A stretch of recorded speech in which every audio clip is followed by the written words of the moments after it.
Hello all, എന്താണ് automation? Automation skill സെക്ടറിലേക്ക് വരണമെങ്കിൽ എന്ത് ബേസിക് ക്വാളിഫിക്കേഷൻ ആണ് ഒരു കാൻഡിഡേറ്റിന് വേണ്ടത്? ഓട്ടോമേഷൻ സ്കിൽ സെക്ടർ അക്വയർ ചെയ്യുന്ന കാൻഡിഡേറ്റ് എന്തെല്ലാം ടെക്നോളജീസ് പഠിച്ചിരിക്കണം? ഈ ഒരു സ്കിൽ സെക്ടർ നമ്മൾ അക്വയർ ചെയ്ത് കഴിഞ്ഞാൽ എന്തൊക്കെ ജോബ് റോൾസ് ആണ് നമുക്ക് കിട്ടുന്നത്? ഇങ്ങനെയുള്ള നമ്മുടെ പല ചോദ്യങ്ങൾക്കുമുള്ള ഒരു വിശദീകരണമാണ് ഇന്നത്തെ നമ്മുടെ ഈ ഡിസ്കഷൻ.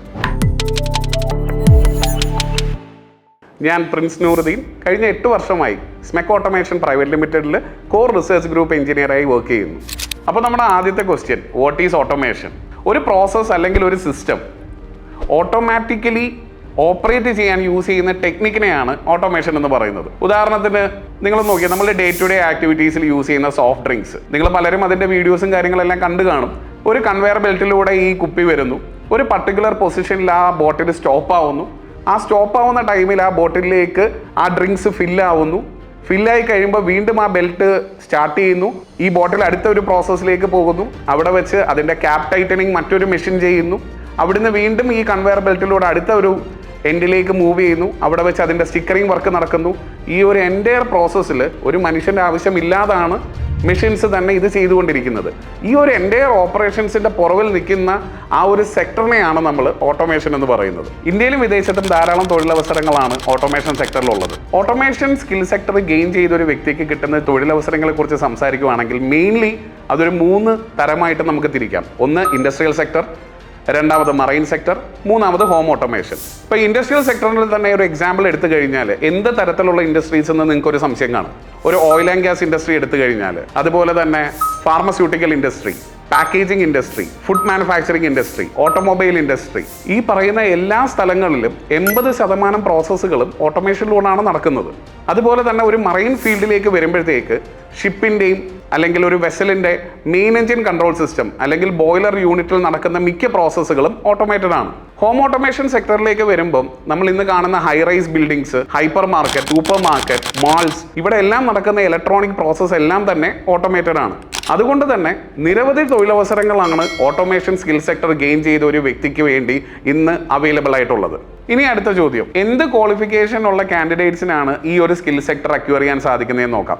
ഡിഗ്രി കഴിഞ്ഞവർക്കും ഡിപ്ലോമ കഴിഞ്ഞവർക്കും എഞ്ചിനീയറിംഗ് കഴിഞ്ഞ കാൻഡിഡേറ്റ്സിനും തീർച്ചയായിട്ടും ഓട്ടോമേഷൻ സെക്ടറിലേക്ക് വരാം. പക്ഷേ അത് ഏതൊക്കെ ഡിഗ്രിയാണ്, എന്തൊക്കെ ഡിപ്ലോമയാണ്, എന്തൊക്കെ എഞ്ചിനീയറിംഗ് ആണെന്നുള്ളതിൻ്റെ ഒരു സംശയം നിങ്ങൾക്ക് ഉണ്ടാവും.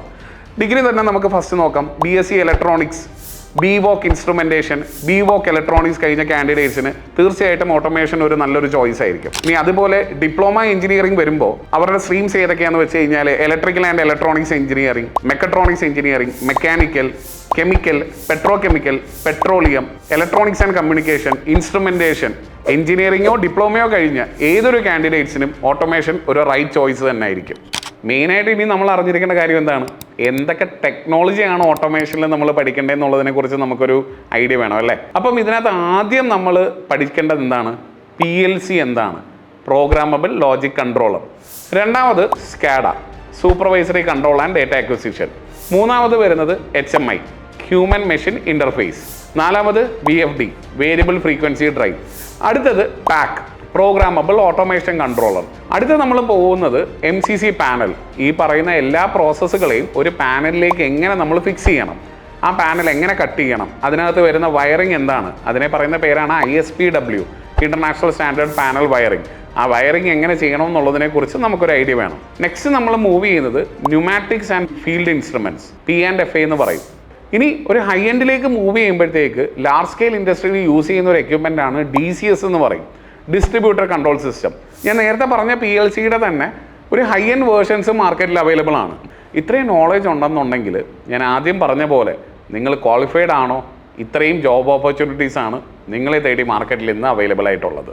ഇനി ഏറ്റവും ഇമ്പോർട്ടൻ്റ് ആയിട്ടുള്ള കാര്യം, ജോബ് റോൾസ് എന്തൊക്കെയാണെന്നുള്ളത്. കാര്യം നമ്മൾ ഓട്ടോമേഷൻ ആർക്കൊക്കെ ചെയ്യാമെന്നും എന്തൊക്കെ പഠിക്കണമെന്നുള്ളതൊക്കെ അറിഞ്ഞു. പക്ഷേ ഇത്രയും ജോബ് റോൾസ് മാർക്കറ്റിൽ ഉണ്ടോ എന്നുള്ളതിനെ കുറിച്ച് നമുക്കൊരു ഐഡിയ വേണ്ടേ? ഒരു രീതിയിലും ടെൻഷനില്ല.